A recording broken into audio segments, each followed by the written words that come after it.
Halo saham mania, hari ini kita akan membahas satu perusahaan yang bergerak di bidang kesehatan. Tepatnya mereka ini bergerak di bidang perusahaan rumah sakit. Ini merupakan perusahaan yang di-request oleh teman-teman kita untuk dibahas, jadi langsung aja kita lihat rumah sakit yang satu ini, Rumah Sakit Mayapada.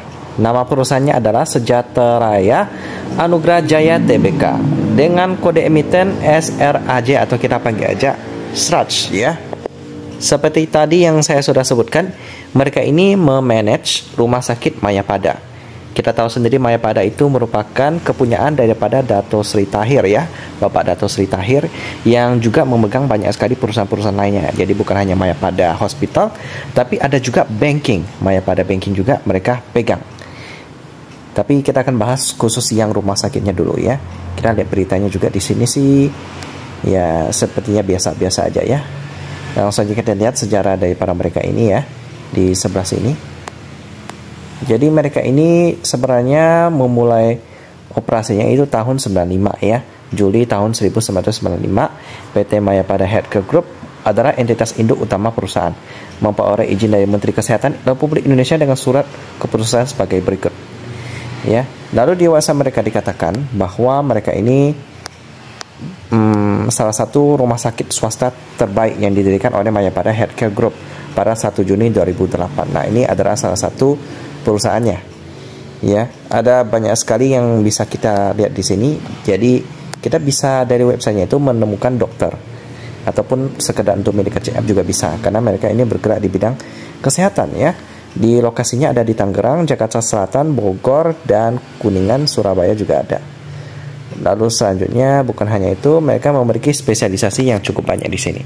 Ada akupunktur, andrologi, anestesi, anti-aging medicine, bedah anak, bedah pencernaan, bedah jantung, bedah tumor dan kanker, bedah plastik dan rekonstruksi estetika, bedah syaraf juga ada, bedah umum, bedah pembuluh darah, dental juga ada, dokter umum, endoskopi, farmakologi klinik, gizi klinik, herban medik, ICU atau IGD, lalu kandungan dan kebidanan, kardiologi yang berhubungan dengan jantung dan pembuluh darah, lalu ada kedokteran nuklir, kedokteran olahraga, kedokteran penerbangan, konselor ASI, lalu konselor HIV, kulit dan kelamin, banyak banget ya, mikrobiologi klinik, neurologi, lalu ada oftalmologi, onkologi yang berhubungan dengan kanker dan tumor, lalu ada ortopedi yang berhubungan dengan tulang dan traumatologi, osteoporosis tim, paru dan pernapasan, patologi anatomi, patologi klinik, pediatri untuk anak, pediatri anak, alergi imunologi, lalu ada yang untuk emergency, intensive care, hati dan saluran cerna, jantung, kanker dan kelainan darah,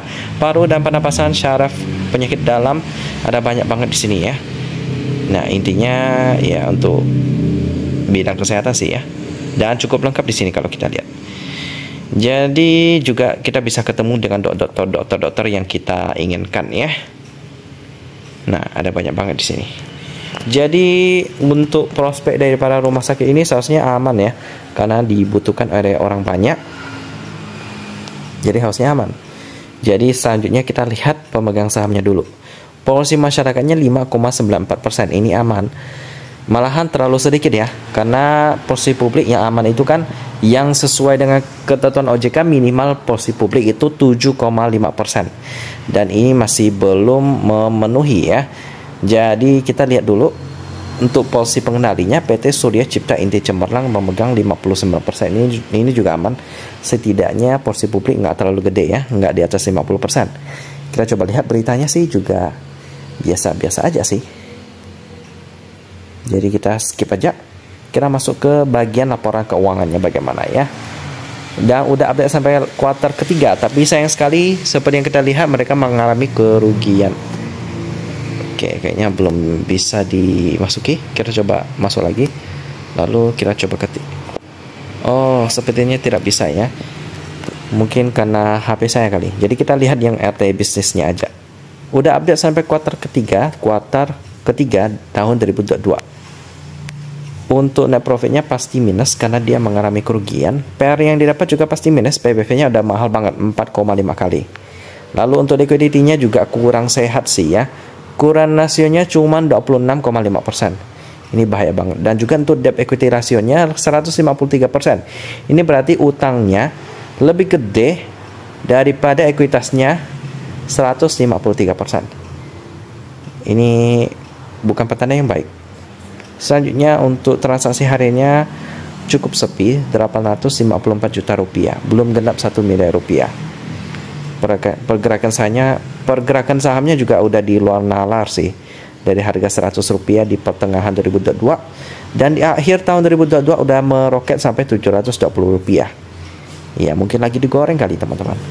Tapi kalau ditanya apakah menarik, Strach ini kurang menarik. Kalau teman-teman ingin referensi perusahaan yang bergerak di bidang kesehatan, mungkin ada SRTG ya, karena mereka ini berinvestasi ke perusahaan rumah sakit juga, atau yang di bidang kesehatan lah ya.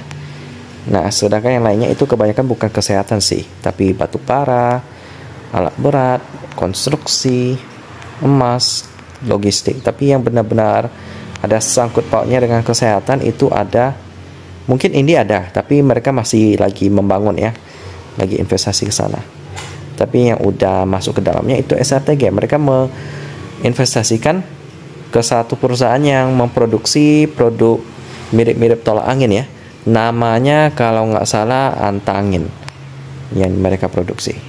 Sisanya sih nggak ada sih. Jadi gitu aja pembahasan tentang Strach, masih belum terlalu menarik ya. Jadi saya skip dulu. Semoga bisa membantu dan kita ketemu lagi di video selanjutnya.